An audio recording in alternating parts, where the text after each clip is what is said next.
life. The guy was posing as that someone from law enforcement company, from police department, and he said that your there was some courier or something like that, and there was some parcel, and there was some fake, maybe parcel or some background or something like that.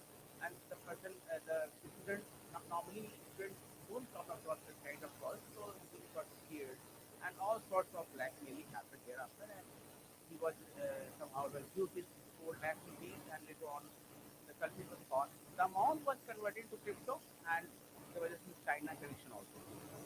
Another case, uh, Delhi police tracked 5.6 crore rupees was duped from a person who is a doctor, and the person, on the other hand, the cyber criminal was posing as a custom officer in Lucknow, and the, the, the social engineering, basically is a social engineering, right? And somehow he was made to believe that the courier which was about to come had fake passport and some trust. And that was the consignment was being sent to Myanmar. So that kind of story was built up, and uh, the victim somehow believed that the story is true, and thereafter fake arrest warrant was issued, fake Caesar court order was also issued, and everything was happening through WhatsApp. And in fact, these are the two cases with digital arrest. Digital arrest means once a person was asked to, receive such warrant and also arrest memo, and they said that we are not calling you. Otherwise, ideally, I will have called you. I will make facilitate because the digital age will arrest you digitally. So you be in front of the webcam and will keep you arrested. And in the process, they were negotiating. They were bringing all kinds of players from, enforcement directorate, custom office, prosecution, and judiciary. And the ideal setting is like it's a call center. And in call center, they have studios of all kinds. One studio will have background of a police station, another studio will have a background of court, and likewise custom office, enforcement directorate office, all kinds of actual looking, scenario will be created. And there was no reason for the level person, a victim, to disbelieve because this happened for the first time. And such cases are not so many, and not everybody is not reading newspapers mindlessly what is happening. Somebody is not aware of it, and students we don't expect from them that he will take out time to go in details of all the news stories. So this was another story, and there are many such cases where stores have been, defrauded, and cases ended up into something called digital arrest. So I don't buy this term, but now this term has become common, so I'm also using this term. And the basic underlying thing is what that has been summarized in a beautiful acronym, and that is called GULF. Why these things are happening? There is an acronym called GULF, GULF. Anyone who knows GULF, the acronym, please do remember. I'm just elaborating for you. GULF stands for G for greed, U for urgency, L for love or lust, and F for fear. We get victimized by cyber criminals because these four factors. Sometimes out of greed, then we get victimized through loan scams, and we have the investment scams, and we have the high hope that will multiply our money very fast. Greed, sometimes urgency, because cyber criminals will make things very, very urgent. They will say you are going to be arrested. To take some action, perhaps it can be safe. They won't give you time to apply your rational mind. So this is urgency. Third is lust or love, because there are some cases of blackmailing, either because of lust or because of need for love, expectation of love. And fourth is fear. Of course, in digital arrest, because of tremendous amount of fear that a person loses his rational mind, he just does what is dictated by the cyber criminal. So what is the way out? Of course, we should first be aware of these are the four things we should be not be under the influence of. And what are the way out? The moment such things happen in digital space, cyberspace, you should think what SEAC. S for slow down. The moment you are getting such kind of calls, your alarm bell, your alarmist you should be immediately activated. So you should first slow down and then evaluate what could be the scenario, whether it's real or fake. You start believing it's fake because once you have this feeling that in cyberspace, you start with zero trust. I think your opening address was also talking about Mr. Sahu, Dr. Sahu was saying that zero trust. Zero trust. Cyberspace, you should start with zero trust. And finally, act. If you follow this, perhaps 99.9% you will not follow. This is for every one of us. And why I'm saying so? Most intelligent people, most aware people are also getting denied or falling victim to that kind of crime. One such case I was seeing right in front of me, a colleague of mine, not from my service, but in the government service, and he was getting call and he was trusting that call so much. No, no, no, this call is very real because somebody is telling me that my number has been flagged by DOD that it has been used in some kind of illegal activities, maybe some kind of downloading some stuff, and there's no reason to disbelieve. And the person in front of me was proceeding further. So much so that a video call suddenly started coming, and I was there, so I realized that there's no point to proceeding further. So I stopped, but I intervened and stopped the time. But point is, that is so common, and most intelligent people are calling it gifting it is. The real issue is not the question of I could not figure out I'm a fool. No, it's because of gulf, urgency, and because of AI driven system and social engineering. Social engineering because cyber things are so smart in creating a scenario, a realistic scenario, that, and they give you some realistic information. One such information is when they talk about courier, actually some courier is actually from courier. And now the question is, as an authorized citizen, I would not be believed because if I'm getting a courier from Blue Dart and somebody is telling me your courier is coming from Blue Dart, but there is one issue, I have to believe it because I'm looking for my courier. But the problem is the data related to courier service that is being shared. So the real issue is not I'm a fool. The real issue is the data, which is sacrosanct and under Digital Personal Data Protection Act, the data should not be shared. But till now DPDP Act has not been enforced. Because we are waiting for notification of rules. But this such time, stringent action is taken. Towards fiduciary, data fiduciary, who is supposed to protect personal data. I mean, we are bound to have such kind of act. And why? Because courier data is being shared for which purpose or by many by decided design because many data entry operators to the courier company they sell illegally the data to in darknet because darknet is full of such kind of problems and a lot of such data is available in darknet and their cyber criminals are taking that data using that data for cyber. So we have a belief that perhaps after DPDP fully enforced, maybe at least the sharing of illegal sharing of data will drastically reduced. I won't say it will be completely eliminated. So that is one goal.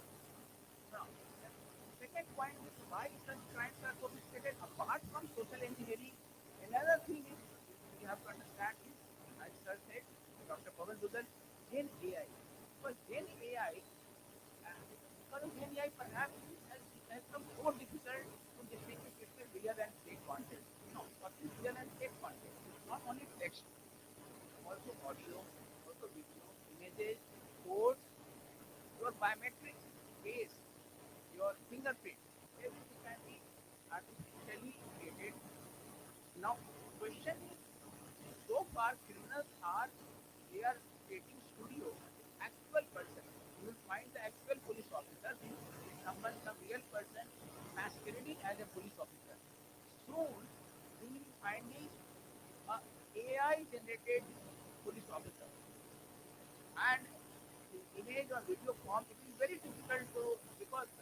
know in Gen AI, a real person and AI generated person doesn't have much difference. So it's so photorealistic.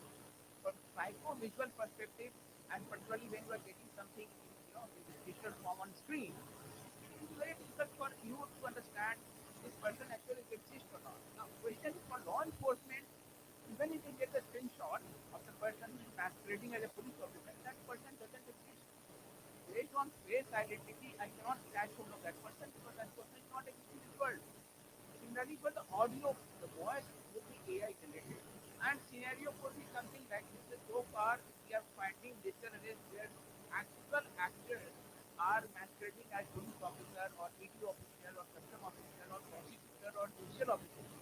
Now, AI actors, God, AI actors would be performing all those actions, and the actual actors would be several layers behind. They would be giving a script. That script would be spoken by AI generated video and images, AI generated fake setting of police station or digital courtroom or city office, etc. etc. So that is going to be next level of challenge. I somehow talk about something called, we knew that crime as a service. In the dark net, we have something called crime as a service. Now, perhaps crime is agentic AI. This is the year of agentic AI. Perhaps by the end of this year, we may have agentic AI crime as an agent. So, even cyber criminals would not commit crime directly, they would ask the crime agent to commit crime, and they will get so many calls. For each kind of modus operandi, they can have one agent. So for social engineering of one kind, they will have one crime agent. For social engineering of some other kind, they will have another crime agent. And there will be series and hierarchy of some such crime agents, and they will be committing crime. Now, for law enforcement, catching hold of a criminal will be further difficult because one level of difficulty is finding the person, right? Who is actually committing all these things? Only two ways. Normally, we have two ways to find out. You get the IP address, you get the SIM number. Tell me, is there any other way to find in digital space? Cyberspace, only identity is MAC address. Also, you can get one. Who bothers for MAC address? You can throw the device, right? MAC address is not something really is going to help you. IP address, a reasonable way of actually getting deeper into investigation. And of course, SIM number, valid internet connectivity. So these two initial, leads, some most of the time they lead us dead end. For simple reason, because a SIM card or maybe that IP address, they are they are created for someone who is a very ordinary citizen, maybe some construction worker, who has nothing to do with the actual crime, who is even not aware that his IP address or his SIM number or his bank account would be used for committing large number of crimes. At best, he would be knowing someone who had visited his place and offered some 1,000 rupees for a copy of his Aadhaar card, and there is syndicate who works very smartly, very efficiently based on Aadhaar card. It's very easy to find, get a SIM card or getting KYC here. So point is, until we have a very robust mechanism of enforcing KYC, so that getting fake accounts, getting fake IP address is not possible. Second, responsibility on the part of actual person, because some amount of verification should be required. Why some people are buying lot many SIM cards, lot many accounts using someone else's Aadhaar card. So there has to be some kind of some verification, some kind of robust check and balance, so that these things are not gamed by cyber criminals. So I'll give you some insight to how we are meeting this challenge, how we are trying to mitigate it. So I think the best antidote is awareness. It might sound very a cliche kind of thing that everybody is talking about awareness, but awareness means we can really contain 90% of the burden of crime. Of course, 10% crime will still happen, and we have to tackle to other modes, maybe very effective investigation, coordination between all agencies, and we hope that we have very future launch daily police hackathon, and this hackathon is the grand finale is going to happen on 18th and 19th of this month. And we hope that one of the problem statements of this hackathon is terrorist.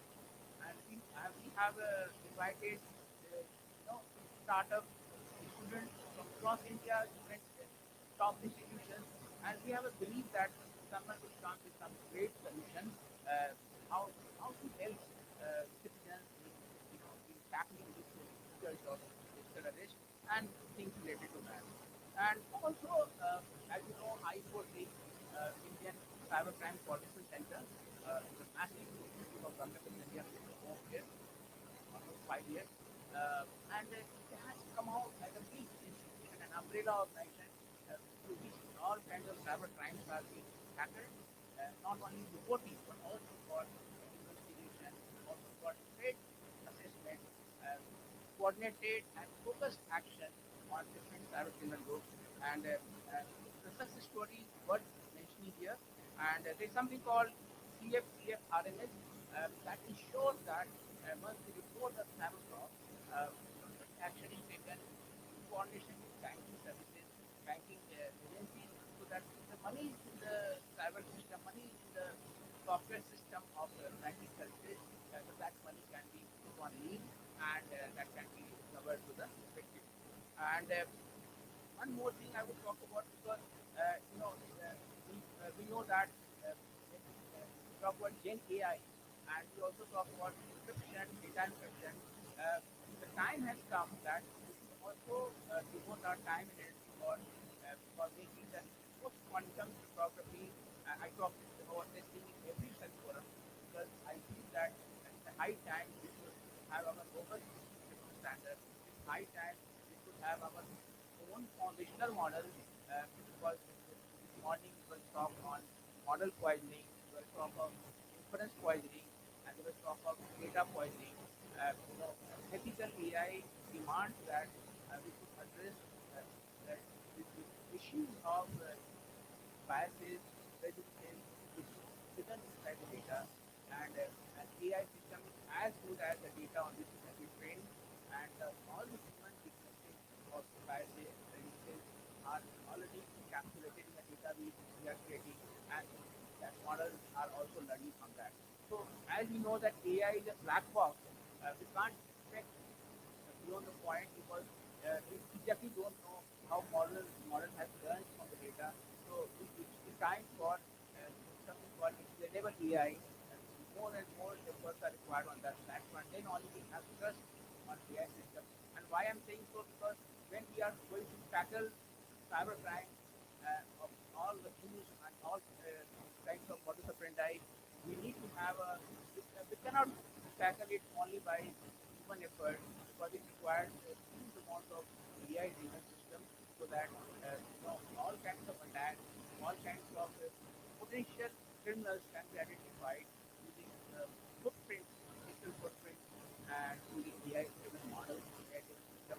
So with this, I would want to conclude, and I hope that the kind of collaboration, the kind of synergy we are creating with the forum like this, more and more ideation will happen on this issue, and multi-sectoral and interagency coordination can be sure, and better understanding between different organizations and stakeholders can be created so that we can tackle this kind of cybercrime. Thank you.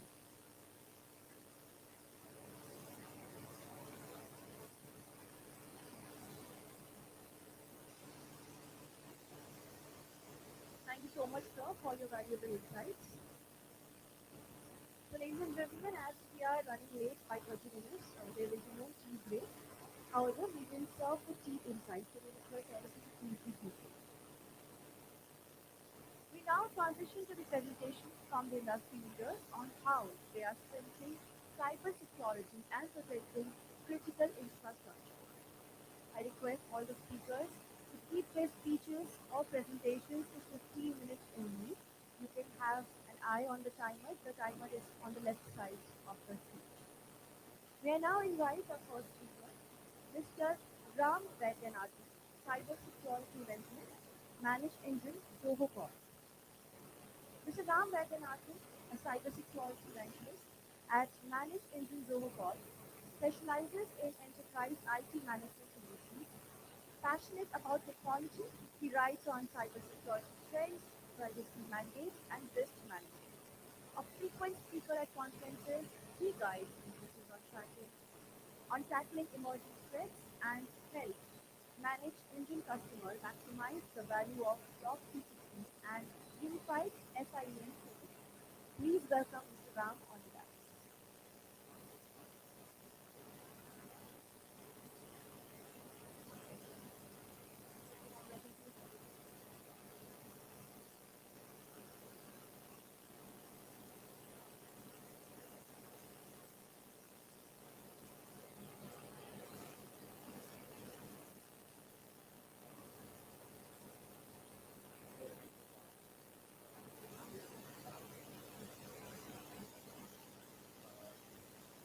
So I hope you've all had a great two sessions as well. That's why, I can help but not say. I myself have one of these problems. I supposed to be next to target on FedEx, and I was on the call for 5 minutes, believing that I did. I also got for insurance that I was interested in. 5 years back, I promised I had to do. So yeah, thank you. I'm really the topic of my talk, as you can see on the slide, is information for AI management. Right. There are two keywords here, AI and we are indeed at a crossroads today as we try to navigate AI. On the one hand, we have all of these other systems trying to leverage AI and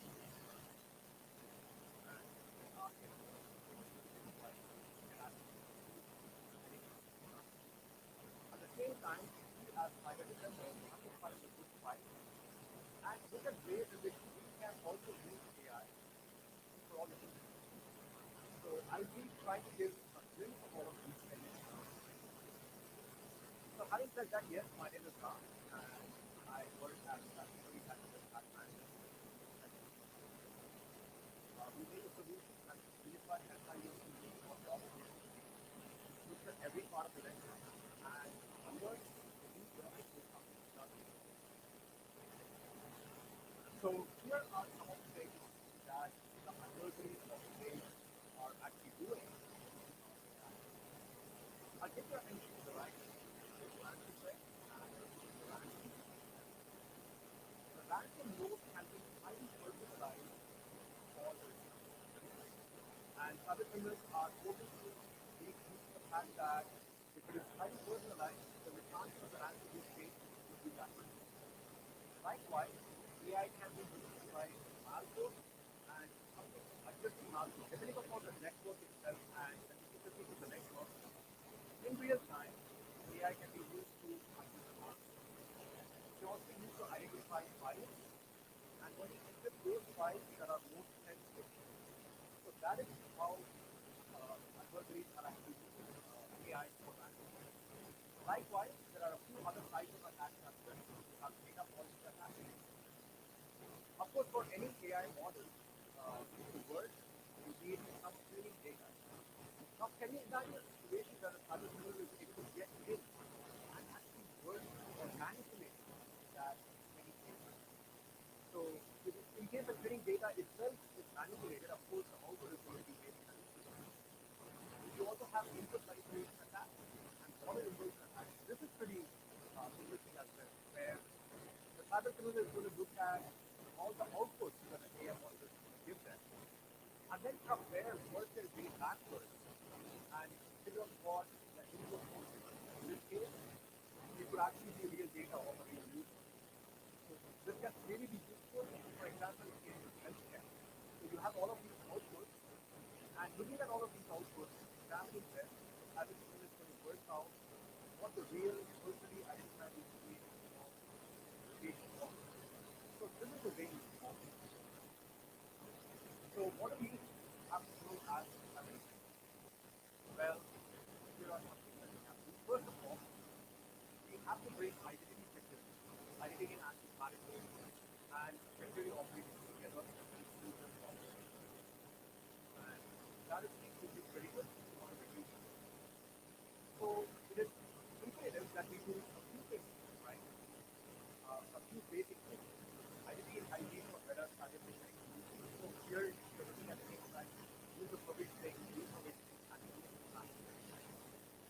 have things like MFA and MSO, multi-factor authentication and single sign-on. And then not just that, if you want to bring your security operations on top of it, your system, the security analytics or operation system will have to respond to certain type of user activity in real time. So that is automation or orchestration of ISL. Now going beyond that, so let's say that you have done all of these basic things. Going beyond that, what you should really do is bring in AI and you have ideal threat detection and response. Right? That is going to give you the automation scale. That is going to enable you with real-time monitoring. It will also help the security analyst reduce false positives. This is a huge thing that people currently are wrestling with. The impact of false positives. Where exactly do they have to focus? And then, of course, your AI is going to help with deep learning. So it's going to look at all of these complex patterns, figure out what is going on, and then help you make the right. So there are three different types of use cases that AI is going to help you with, and we have that right here. You've got predictive AI use cases for protection. You have prescriptive AI for detection, and reactive AI for remediation. Now, if you look at the general flow of how a security analyst actually operates in an organization, you have detection, and then once the detection happens, you have the others come in. Then there is prioritization of these others because you can't treat every other as a security. The security analyst also needs to investigate the root cause of what led to that incident. Ultimately, because you have to respond. That's the second flow of AI. AI can play a role. So first up, you have predictive AI use cases for protection. And I would like to move this attention to the first one is that. So each and every time any sort of action is being made, and let's say that the user does authentication, it's not that just because they have authenticated at a particular point in time, that authentication is labeled as to be done in a very dynamic sort of way. And depending upon the conditions under which the authentication has happened, whether the re-authentication needs to take place, whether that's authentic pattern. By the way, this is very, very important component of zero trust that half of the problem. You also have particular threat criteria.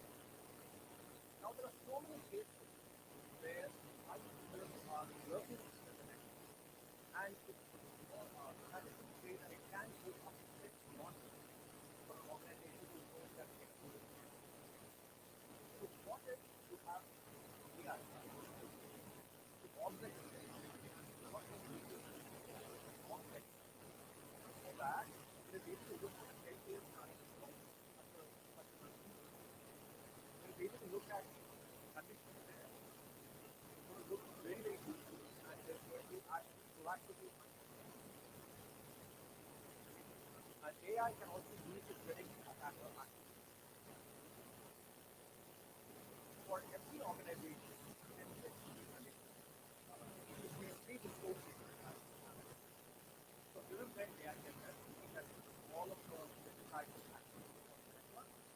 What are those types of attacks, and what is the attacker learning from it? On top of this, when predicting the attacker activity, you can also visualize the entire network. So you can map out the entire network and tell the security analyst that this could be a possible path that the attacker might take. Then you have prescriptive AI use cases for detection. And here's the point that I would like to make. Now, GPA has been around for some time. Um, Primarily because this type of pattern that has never been but GPA have time anomalies and pattern anomalies. So with time anomalies, you're actually looking for activities that do not conform to the expected pattern. When it comes to pattern, you're looking actually for a few things. Let's say that in a particular string of events, you have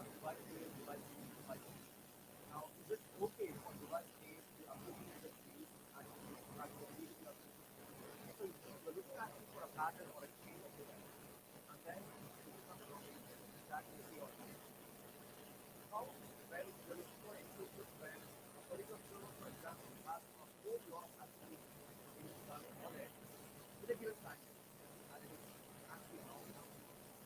So whenever something of this sort happens, you want to understand right then. You also have to do with breaking activities where you need to look at all the different data and not just the grammar itself, which AI is capable, but it's also useful when you look at the source, uh, context, techniques, and we are actually going to an era where all of this is going to be possible. Let's say that there is a URL setting that was taken or there is a link and so your system is able to stop that link when does it actually reach it. Maybe the link has been shorted or there's going to be a moving from the link where it reaches or the link reaches. Where is it actually being stored? All of that needs to be looked at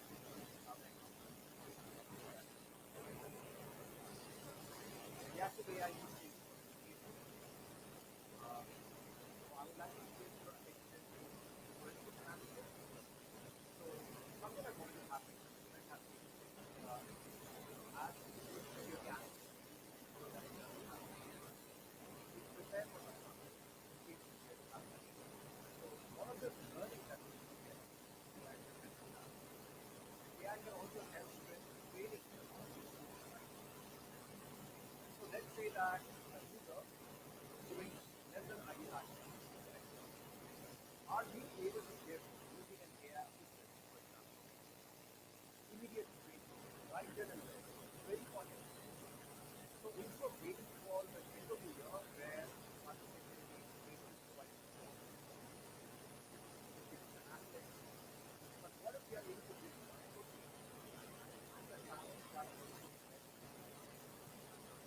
That will make it easy for them. So not only will they learn how to do it, they'll also learn when it is needed. When it's most needed, at the time that something is going on. That would be really, really helpful. AI can help with that. So what we're actually looking for or looking towards in the future is you can imagine a future where a security analyst, or for that matter, any company, it could be a marketing person, it could be an HR person, we're looking at a future where the assistant has deeply understood software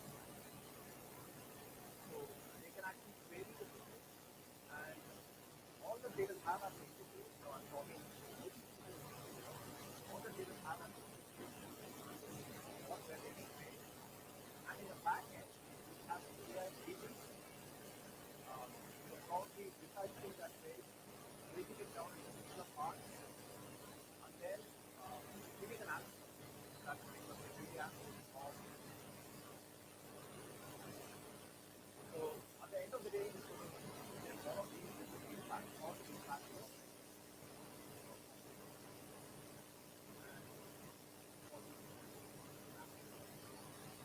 So these are going to be the biggest benefits of ethical technology. Yes, yeah. So like the previous discussion we have highlighted, it does come with risk. India is still trying to figure out what is going to be happening with the law. The federal government is taking through that. It is basically trying to figure all of that out. People say 250 crores currency on an office. How is that going to actually a safeguard in case you need to have a policymaker that one or two organizations which they have to take an example on are releasing something out from maybe a fine, which are able to catch them and say that yes, we are actually using this indicator.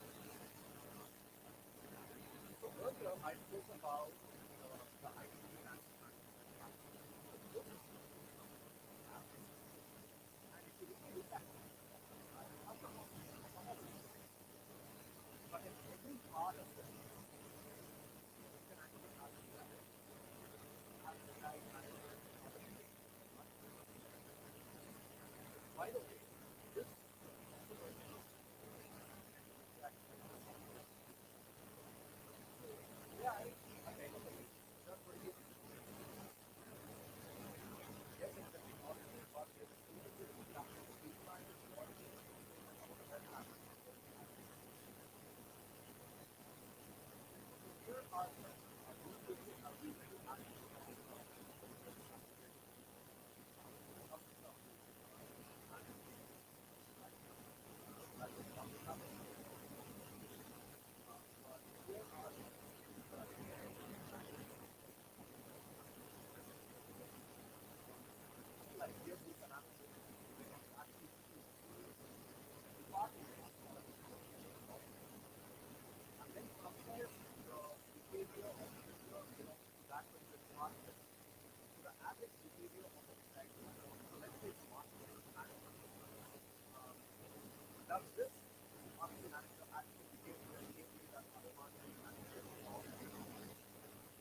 that you're actually in the system where you're beginning, when you're training it, you're beginning the process, and then the software get better with time, and then in case it does come across a similar approach later, to be able to flag it on the or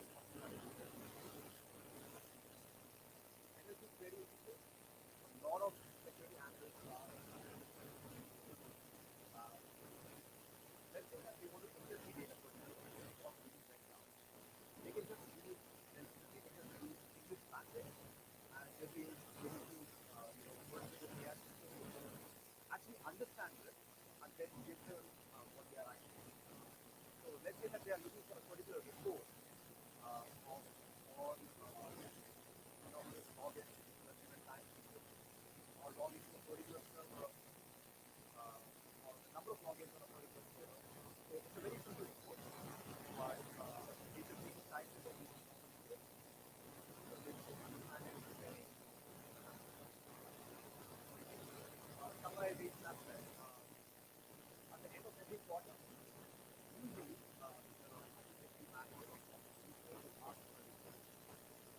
And let's say that the security analyst can actually go and use Gen AI to make this report. Yes, it will analyze all the activity logs in the register tracking and then produce that report just for the cockpit of the analyst and verify that the figures so what we're looking at here is like really, really simple that and you want to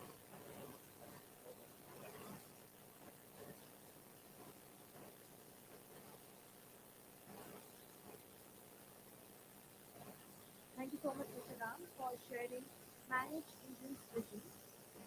Now, our next speaker is Mr. Nakul Khandelwal, Director of Product Management, Qualys.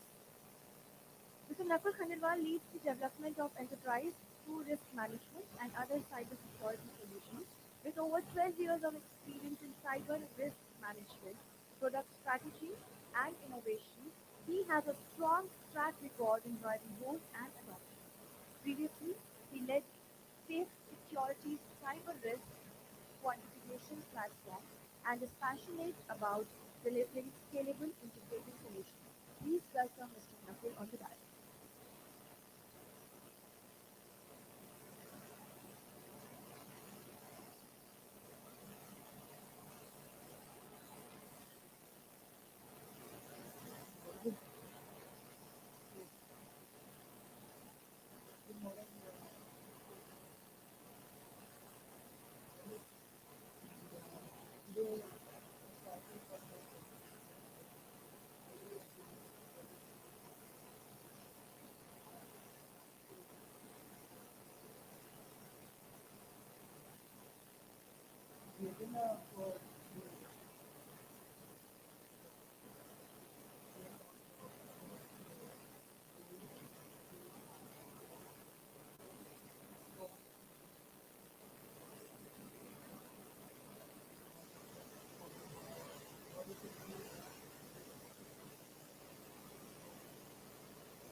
what does it really mean to you? When you talk about like how these challenges talk to the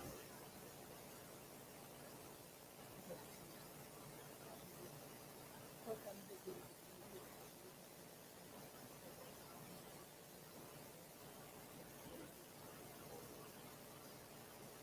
second is the risk of model detected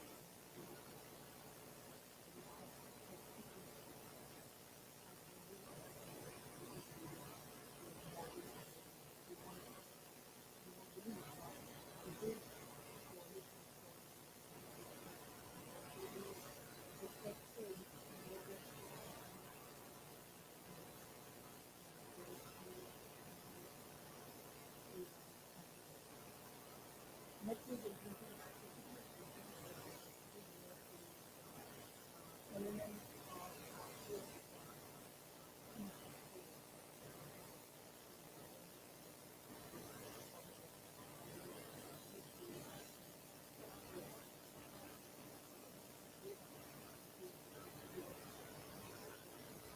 challenge here is to not just protect but to be able to make network work for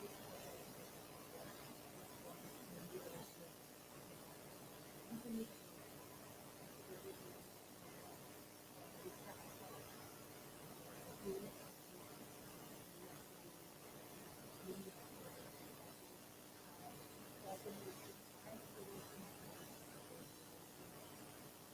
which is not outside of not to creating one view of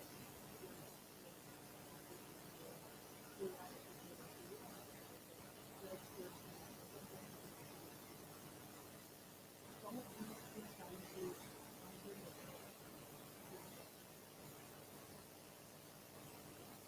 some of these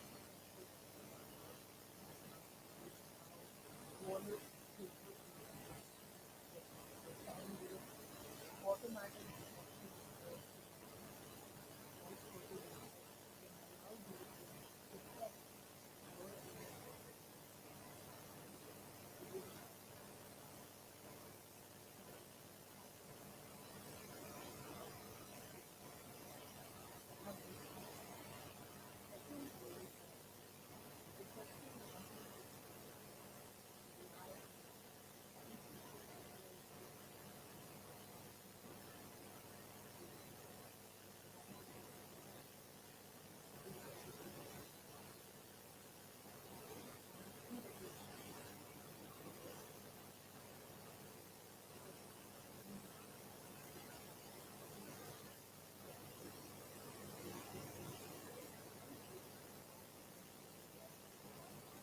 others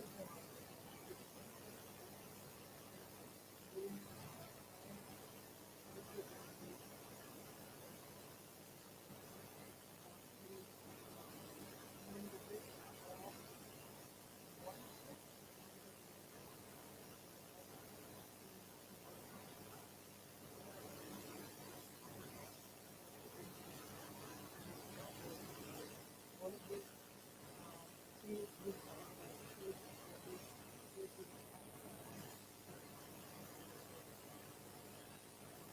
all of this are much more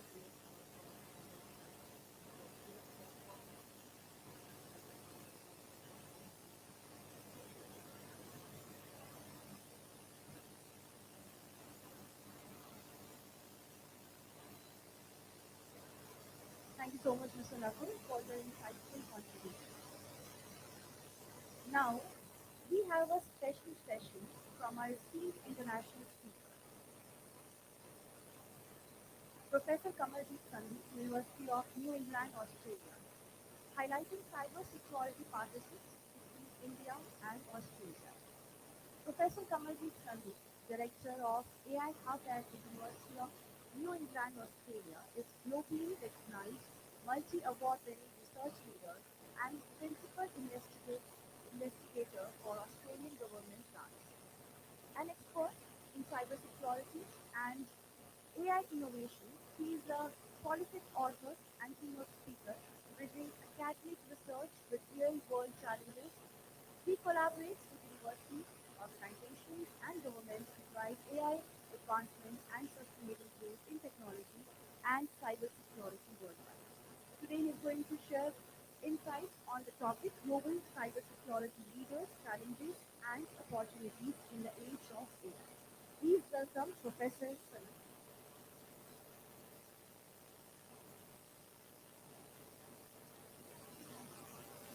A very warm welcome to you, sir. Thanks everybody, and first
please write in your announcement. You can always stop. Thank you so much. Ladies and gentlemen, well, we have an exciting lineup ahead. Please stay engaged. Request all of you to keep tweeting with hashtag CBS355 and make the most of today's network. Let's move ahead with our next session. Now is the time for the panel discussion. The topic of the first panel discussion is data privacy, a ticking time bomb for industry. This session will be moderated by Dr. Deepak Kumar Sahu, Editor-in-Chief for India. I request you to please join us and call upon our panelists for the session. Can you please welcome Dr. Sahu once again on stage?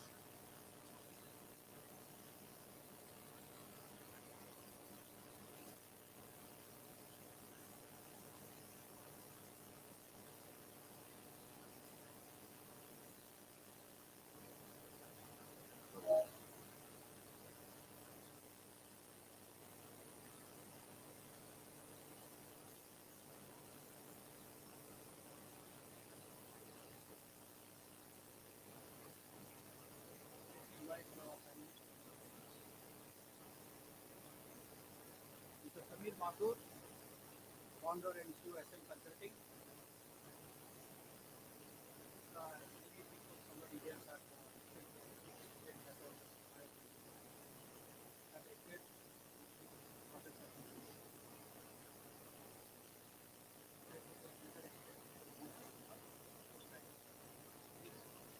So, when people giving technology is okay, is okay.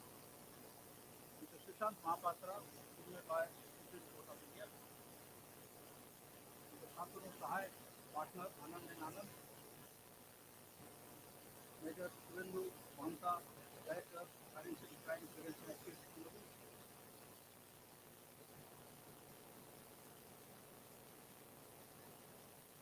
Mr. Anil Kaushik, founder, chairman, Cybersecurity.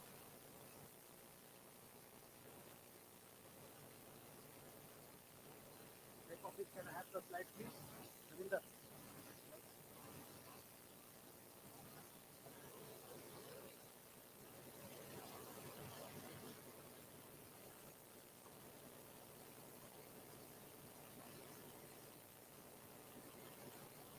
Can I invite Atik Gupta from Data Safeguard?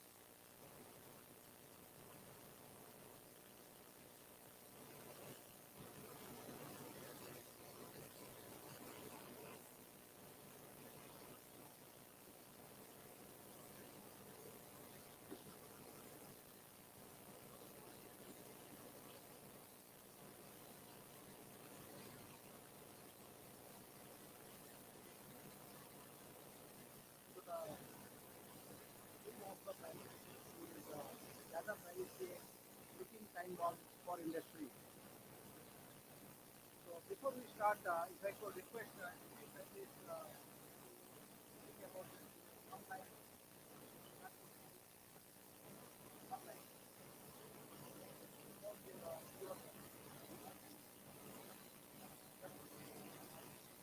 so that everybody should.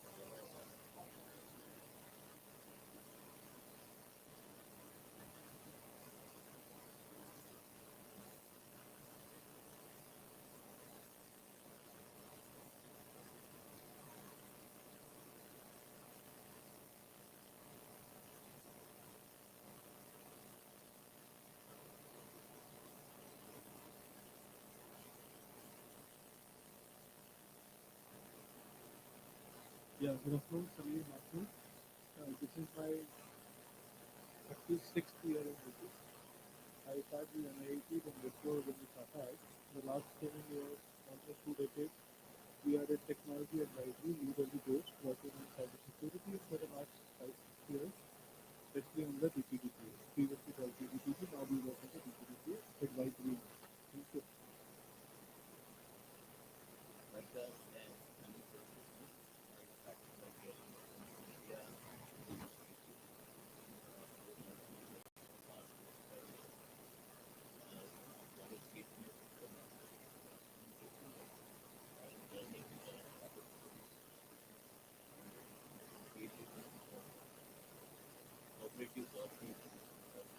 Network of Limited, which is buying the startups into the cybersecurity domain.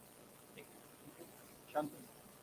Thank you, Dr. Sahu. My name is Shantanu. I'm a partner with Innovators in Network. It's been almost 17 years in business practice.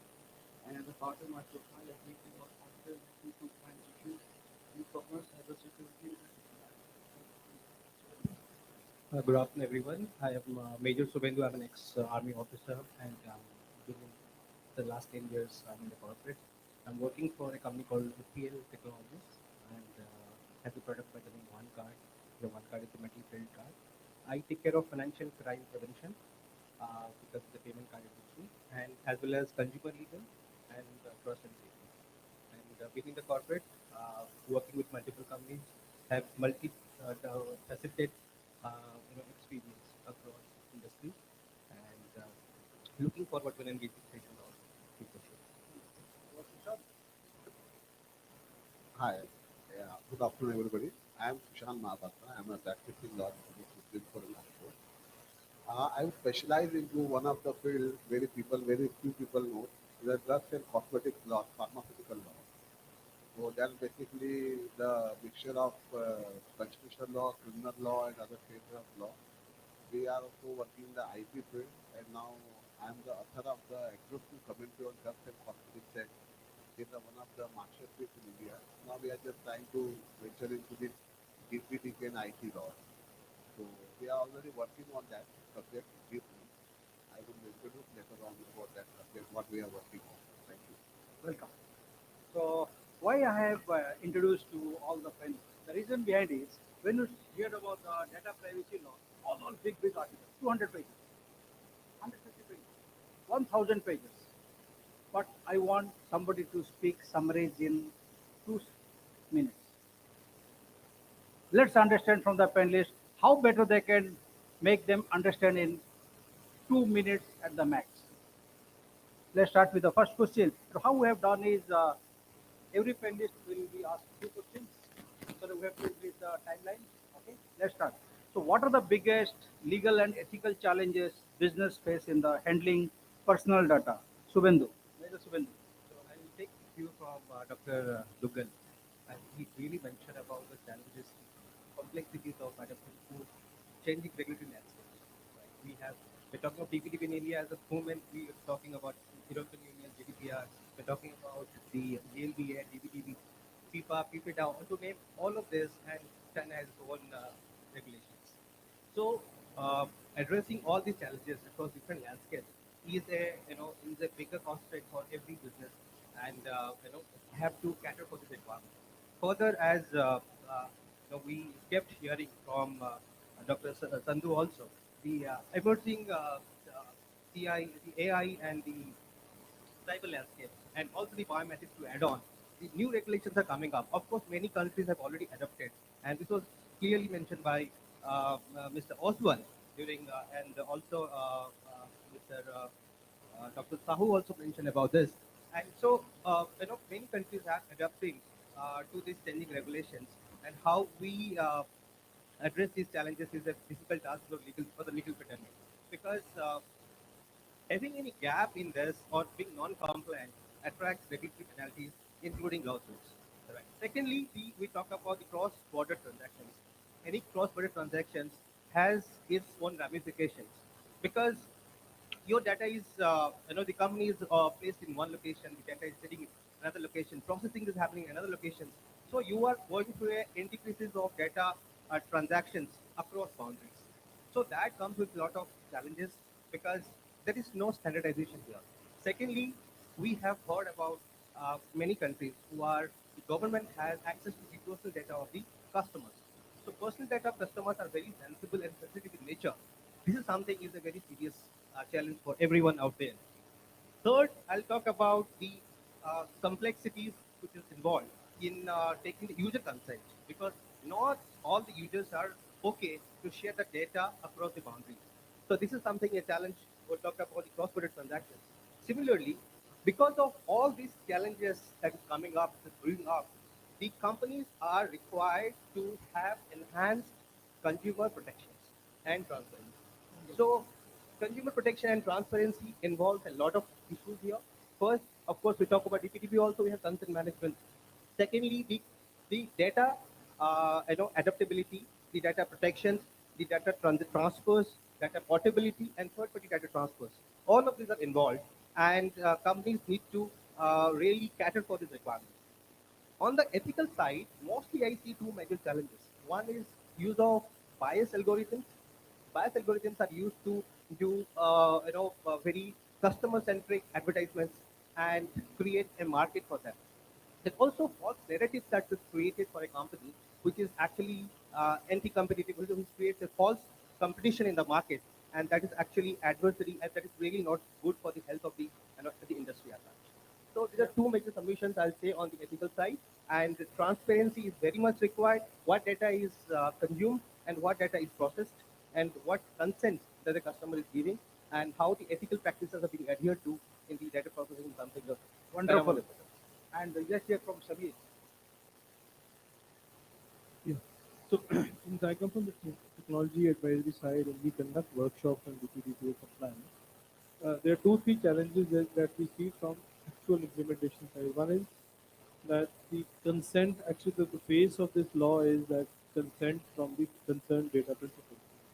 And taking and managing consent has become a very big challenge, especially for organizations where the number of data principals or number of PII holders are very, very large in crores, large organizations. Whether it's a BFSI or an e-com company or a logistic company or NBFC. Managing consent is one of the biggest challenges of this. Other is that spreading awareness within the organization in terms of how do you convince people that this issue is not a primarily it's not a cybersecurity issue. It's a personal privacy issue. So we conduct a exercise called a harm audit, where we try to convince the customer that what kind of harm will the date, will the loss or breach of your personal data will will uh, will incur, to be able to explain that what harm can it come. So of course there is sensitivity index, there is PI index, probability impact index, but that's going into detail. So convincing the even the people at the management level of the harm that can come, potential harm that can come, is a very big challenge I think. Besides consent management. Thank you. Let's hear from Mahi. So I think I'll just add to whatever point you've been giving with a very fair.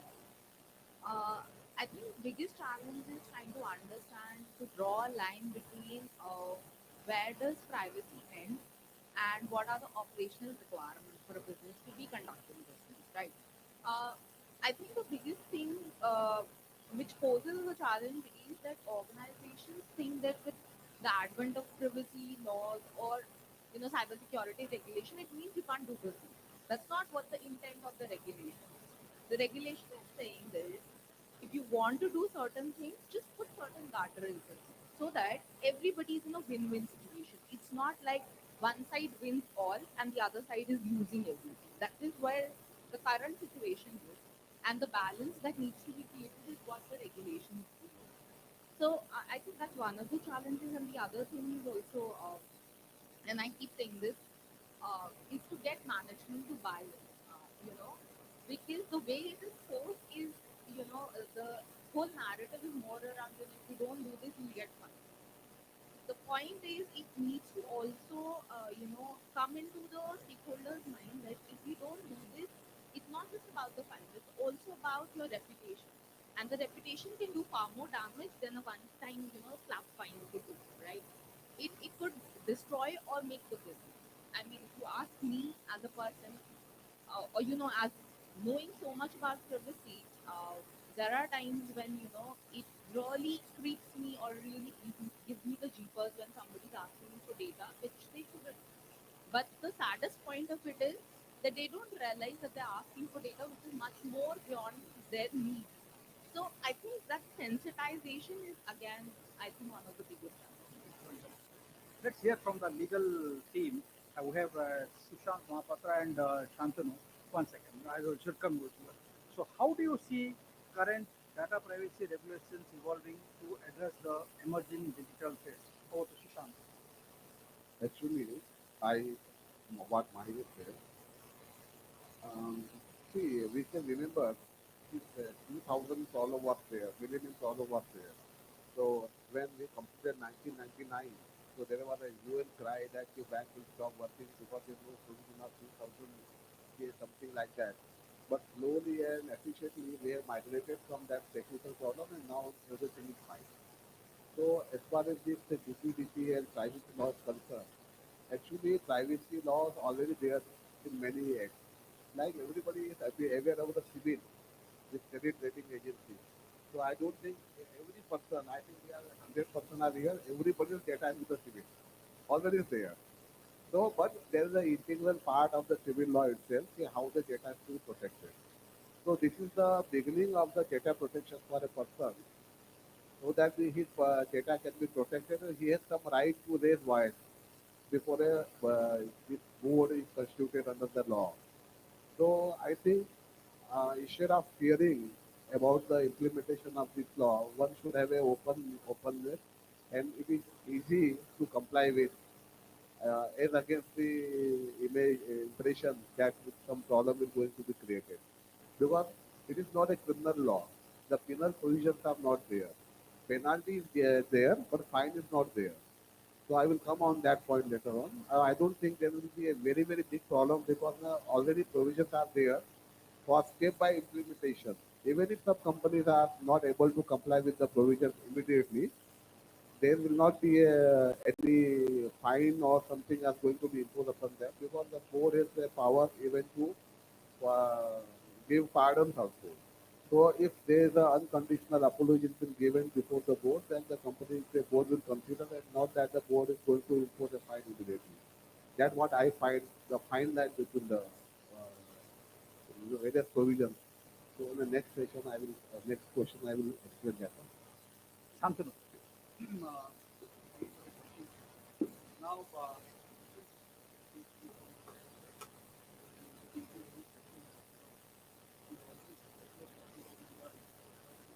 we can take my turn. So, one personal question on lawyers who always people ask me answer is whether these laws actually caught up with the pace of technology. And the answer is no. There is always some thinking in terms of the way the technology has developed and whether law in cases of a violation and also in a situation of regulation, whether it is in a position to deal with issues the technology faces. And as a lawyer, and especially when I'm focusing on issues of copyright violations, state secret issues, data and other matters which is in nature. Now, one thing which is I'm 100% confident today is that so far as a substantive law is concerned in India, we are pretty much certain that we have the entire ecosystem to deal with these lapses. But the problem which I normally face as a litigator is that when it comes to the actual issue of enforcement, whether the court system and whether legal infrastructure efficient to deal with these cases. Sir has indicated very rightly that there's an issue of penalty versus other aspects of management. But the fact remains that if a person whose data has been violated is not getting the compensation at the end of the entire thing, then is that an effective method to deal with certain enforcement scenarios? Second is, I'm not only looking at the data which is the person listed at the integrated, because one violation will have two sets of data which will be violated.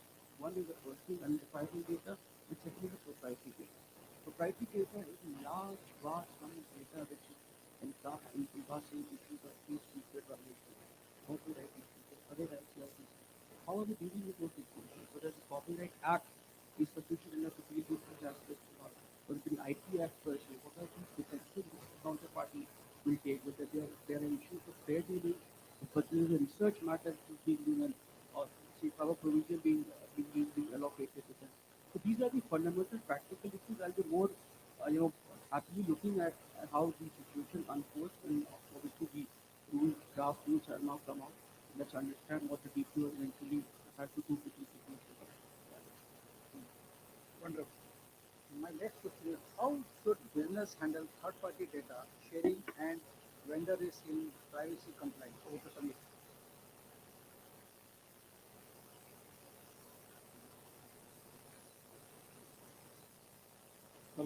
Yeah. You make it so sudden that it strikes. Okay, so from third party, there's a term that we use for TPRM, third party risk management. So the system is quite well defined. First of all, I like to clear this notion that many of us in this room are under the impression that because the rules are to be formulated, they are to be notified, we have a lot of time for implementation. Actually, I would like to clarify that that's not a fact. The rules are just ways to go to the end. The law is very clear, the law has been passed. The only thing that is pending, if I may say so, is the formation of the DPP, which is also ready, but only to be notified by the government. Coming back to the question, the TPRM, the process is pretty well defined in terms of whatever PII we are collecting from the vendor for enrollment or for onboarding. So most of the data being collected in terms of the third party vendor is actually doesn't come under PII. So as a doesn't come under digital PII. So as a result, not part of this law. Whatever is part of the law is, for example, the director's personal information, which could be a DIN number or a PAN number. So the law is bothered about the digital PII part only. And of course, we have to follow the same consent management rules and the same uh, uh, notice management rules that we follow for other third-party vendors. So having said that, the applicability of the law, the like I mentioned, the harm that can come from the leakage of any PII is common, whether it's an internal employee or a third-party vendor. Thank you. Okay, wonderful. Over to Sushant. As far as the compliance is concerned, if, throughout the law, one thing I observed that the persuasive consent is the main thing. So when I say purposive consent, when the consent is given, now the consent can be given in two parts. Consent already given, so that the data is already in the market, and consent to be given. And the purpose of the consent is a very important factor. Now we'll come on a practical side. When a company faced with the question how to implement the data, now the company already had a data with them previously. Now the law come into force. The rule will be advertised. The moment rules are notified, the law is going to take its shape. So in that case, the data fiduciary who is processing the data has been given a task. Before processing any data, they have to inform to the data uh, owner, I think, or data owner, data principal. So only after giving a notice to data principal, the processing can be taken place. So again, I will come to the practical side. The government will give some time, 1 year or 2 years, slowly it will implement it. So the practical side is the person has already data. Like suppose I am a lawyer. I am running another portal, legal portal also. So we have already some 1,000 subscribers are there. So I want to process that data. So processing of a data again take you to what is the processing. Even the storage of a data which is also processing under the Act, Section 2 of this DPDP Act. So before using that data, the person, the data who are processing, they have to give a notice to a data principal that we are going to use your data this way. And then the purposive consent will be there. The only problem is that there should be implementation. How the implementation? Purposive consent, taking consent is the main factor, main part which I have seen entire DPDP. The consent, the person who is giving a consent, there should be a free consent, specific consent, informed consent, unconditional consent, and unambiguous consent. So whoever taking the consent from the data principal, they have to formulate that that in case the consent is taken, it is free. When it is free, when it is unambiguous. When it is unambiguous, when it is clearly the picture is given to them, your data is going to be used for this particular purpose. Then only the free consent will be there. So in a legal parlance, what I can see that there may be a dispute only on the part whether the consent is free or consent is purposive or not. So my request will be to the industry that when we are going for the consent, our consent should be formulated in such a way that tomorrow we will able to prove that the particular information is given to the person and knowingly that person is given as a consent. There are a number of things we consent, withdrawal of consent, when the data has to be removed, because when the purpose is finished, the data has to be removed. The purpose is the main central point which has to be taken into account. Good, good. Nicely you have summarized that consent you have taken by physical consent or taken with the digital consent. Whether digital consent is taken See, I with will my consent or you have taken some other way of consent that remain a question mark. see one thing. Suppose I am a tour operator. Somebody wants to take a tour operator operation from me. So if I say, no, I will not give consent, so I will not get a service. But then tour operator will ask, I will use your data for supplying you the information of a Marriott hotel or some hotel chain. Yes or no? You can say yes. I want to use your data for the booking of a ticket. Yes or no? Yes. I want to use your data for sending you mails altogether. If I say no, then by this way we can able to prove that the information given to data principal is correct and he has given a free consent. That is You're the right. main point. You're right. AI will have answer. Dr. D'Costa will tell in the evening how AI can give you answer. Let's hear from Anthony. So I'll just add a couple of points I think Ishwar has been covered everything. And as a lawyer, one thing which I want to see is what are the things that is working behind the government taking. I think there are certain provisions which have been included in the act which talks about consent in the background of holding of social benefits of office of national security and you can obviously take this data without consent and keep them security. But the fact is that it is a violation because we have to incentive of incentives. At the end of the government, that means that having these violations are taking place. Is the rate for the issue in those circumstances available? Because the issue is that you responsible existing. The second aspect which I want to be focusing on is in terms of processing of a personal data outside of the system. Now, I think still the apps or even the draft rules which have come out, it is not that clear with regards to the exact method, methodology, cyber security which is to be default test, and what is the details which is still going to be violation. Because IT Act was one of the few apps which had a long-arm implementation. A violation occurring outside of the intellectual area. We will have some sort of necessary implication. In the same technique available within B2B. That's the question. Understood. You are right. So with the rise of AI and big data, how can organizations ensure ethical and secure data use? How would you come in for this?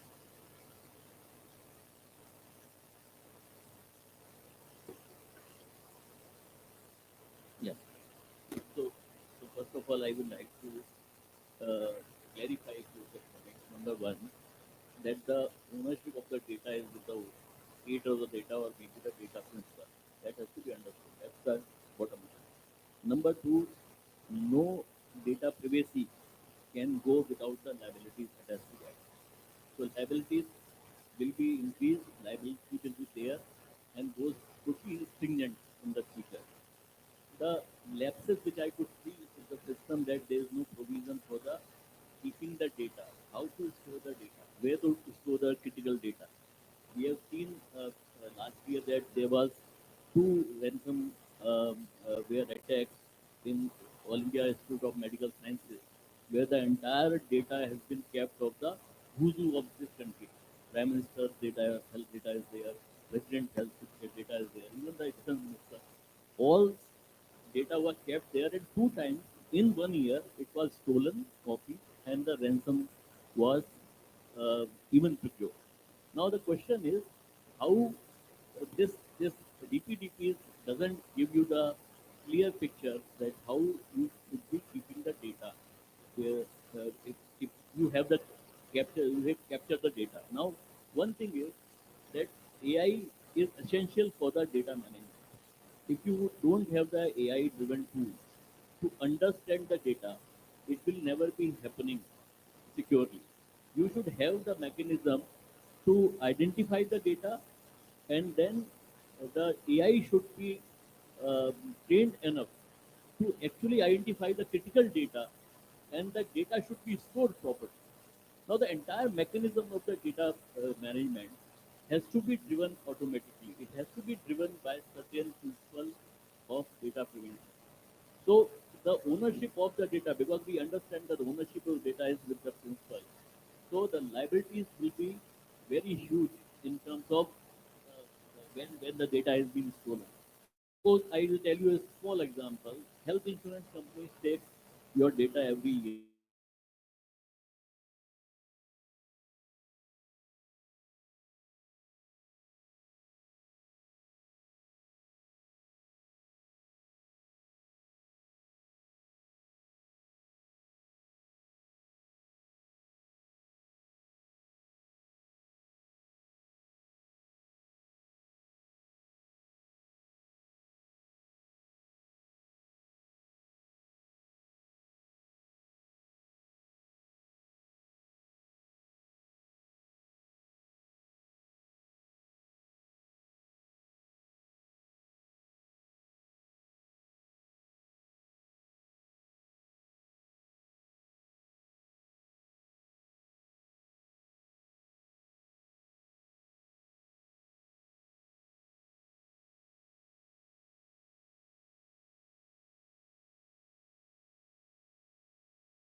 Yeah. So the question is that if your critical data is not being protected under the DPDP Act, if their process has been not defined, if the architecture is not created in such a way that it should be protected under the critical system, the days coming are going to be very hard and harsh.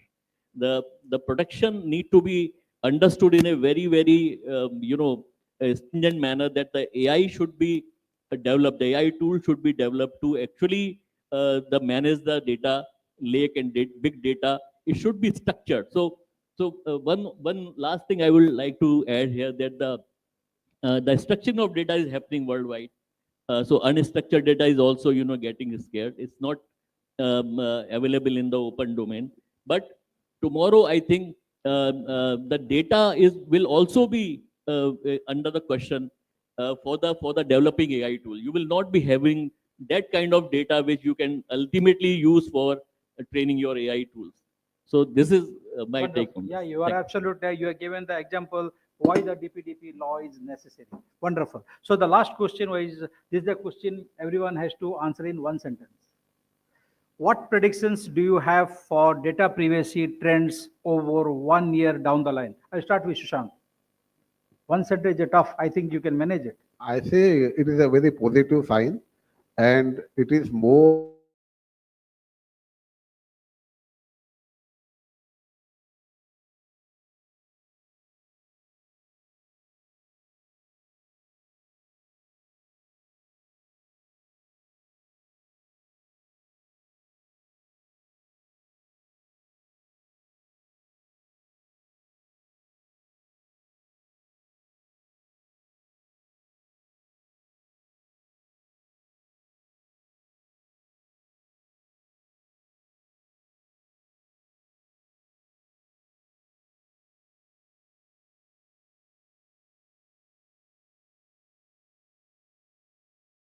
More harmonization, more partnerships across.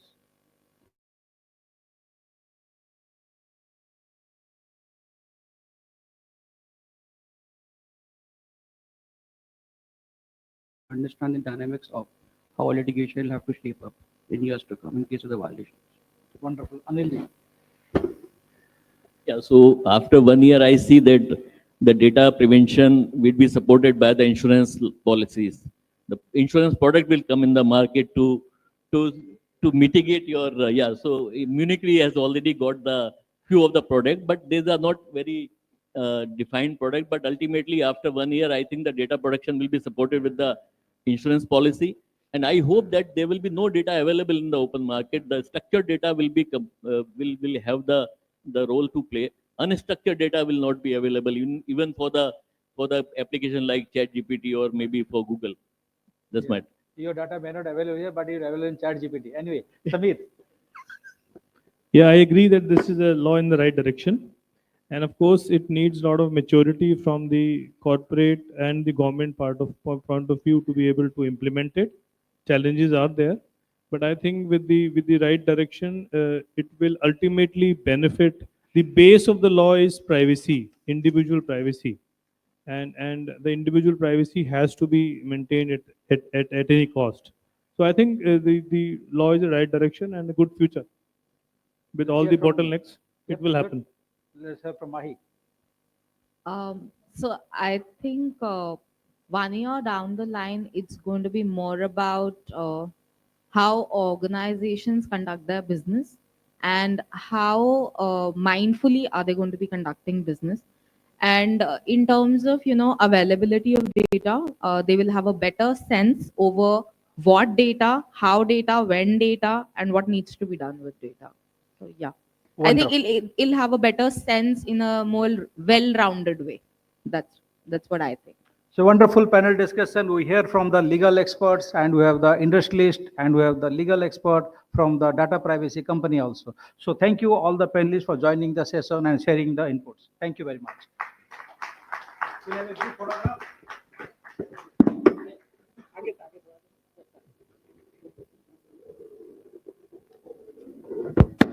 Thank you so much to all our panelists for this wonderful, wonderful session.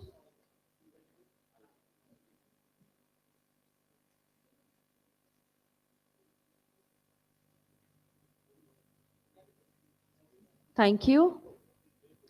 Ladies and gentlemen, thank you for being part of our engaging morning session. It's time to recharge both our minds and bodies. Before we break for lunch, an exciting announcement. There will be 3 lucky draws after the lunch break, so make sure to return on time for your chance to win. Lunch is now being served. We request all of you to please join us for the lunch break.